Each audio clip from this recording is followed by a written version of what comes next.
Let's take a look at Transformers, Void Rivals, Jetfire, Darak, and Solila. We can see that in the packaging, Jetfire is how he appears in issue 1 when Darak and Solila find him. When the Argorian and the Zertonian find this Autobot.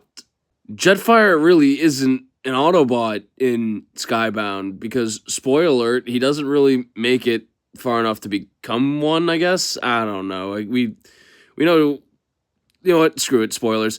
Spoilers for Skybound Transformers. Jetfire fucking dies. It's funny. I've only read the first issue of Void Rivals. I need to get caught up, but I am caught up with Dan Warren Johnson's Transformers, like the Skybound comics for the Energon universe. And I read all of that, like, only a couple months ago. I've been putting it off, and I'm so glad that I read it all at once when there was, like, 21 issues. Because, man, I remember thinking, wow, this is the best Transformers comic series ever. It's better than IDW 1.0 somehow.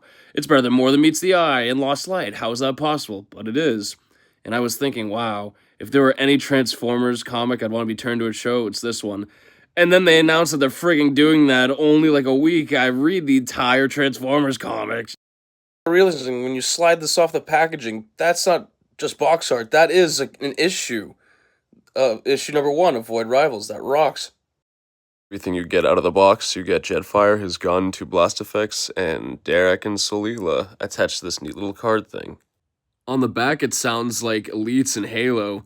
War rages around the sacred ring. But no, it's not Halo, it's Void Rivals, where war rages around the sacred ring, where the last remnants of 2 worlds have collapsed around a black hole in a never-ending war. However, when pilot Darak and his rival Solila both crash on a desolate planet, these 2 enemies must find a way to escape together. But are they alone on this strange planet? And what dark forces await that threaten the entire universe? Figures like this is a first for me, but you got these little stands that you can peg their feet on, so you can display them in all sorts of ways without them falling over. He is just a complete repaint of the Siege copy, so if you open up the cockpit, he does have this weird brick thing, but once removed, you can put a headmaster inside the cockpit. And the same can also be said for the back cockpit with 2 seats for other headmasters. Isn't that neat? But there's more. If you pick him up, retract the landing gear, pull out his handlebars, have him and a few bots go on the offensive. But yeah, all in all, this is a great first figure for the Energon universe. I love Jetfire. He's one of my favorite characters, period. This stupid thing's going in the drawer. You best believe that much.